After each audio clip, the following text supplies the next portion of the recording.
ಎಲ್ರಿಗೂ ನಮಸ್ಕಾರ. 10 ನಿಮಿಷದಲ್ಲಿ ಹೇಗೆ ಕಾಯನ ಹಾರ ಮಾಡೋದು ಅಂತ ನೋಡೋಣ. ಫಸ್ಟ್ ಟೇಪನ್ನು ಈ ರೀತಿ ಅಂಟಿಸ್ಕೊಳ್ಳಿ. ನಾನಿಲ್ಲಿ 5 ಎಳೆ ದಾರನ 2 ಜೋಡಿ ಮಡಚಿ ಗಂಟು ಹಾಕ್ಕೊಂಡಿದ್ದೀನಿ. ಅದನ್ನು ಫಸ್ಟ್ ಹೀಗೆ ಹಾಕ್ಕೋಬೇಕು. ಹೀಗೆ ಹಾಕ್ಕೊಂಡ್ರೆ ನಮಗೆ ಹಾರ ಥರ ಕಟ್ಟೋಕೆ ಈಸಿ ಆಗುತ್ತೆ.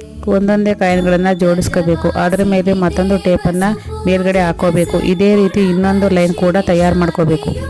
ಈಗ ಮಧ್ಯದ ಪದಕ ಮಾಡೋಕ್ಕೆ ಸ್ವಲ್ಪ ಅಗಲದ ಟೇಪು ಹೀಗೆ ಅಂಟಿಸ್ಕೊಂಡು ಕರೆಕ್ಟಾಗಿ ಮಧ್ಯಕ್ಕೆ ಒಂದು 10 ರೂಪಾಯಿ ಕಾಯನ್ನು ಇಟ್ಕೊಂಡು ಸುತ್ತ 5 ರೂಪಾಯಿ ಇಟ್ಟು ಪದಕ ಮಾಡ್ಕೊಳ್ತಿದ್ದೀನಿ. ಇದಕ್ಕೆ ಟೇಪ್ ಹಾಕಿ ಇಟ್ಕೊಂಡಿದ್ದೀನಿ. ಸುತ್ತ ಎಕ್ಸ್ಟ್ರಾ ಇರೋ ಟೇಪ್ನೆಲ್ಲ ಕಟ್ ಮಾಡ್ಕೊಂಡು ರೆಡಿ ಮಾಡ್ಕೋಬೇಕು. ಈಗ ಹಾರ ಥರ ಮಾಡೋಕ್ಕೆ ಉಲ್ಟಾ ಮಾಡಿಕೊಂಡು ಆಮೇಲೆ 2 ಟೇಪ್ನ ಹಾರ ಜೋಡಿಸೋಕ್ಕೆ ಎಲ್ಲಿಗೆ ಬೇಕು ಸರಿಯಾಗಿ ನೋಡಿಕೊಂಡು ಅಂಟಿಸ್ಕೊಳ್ಳಿ.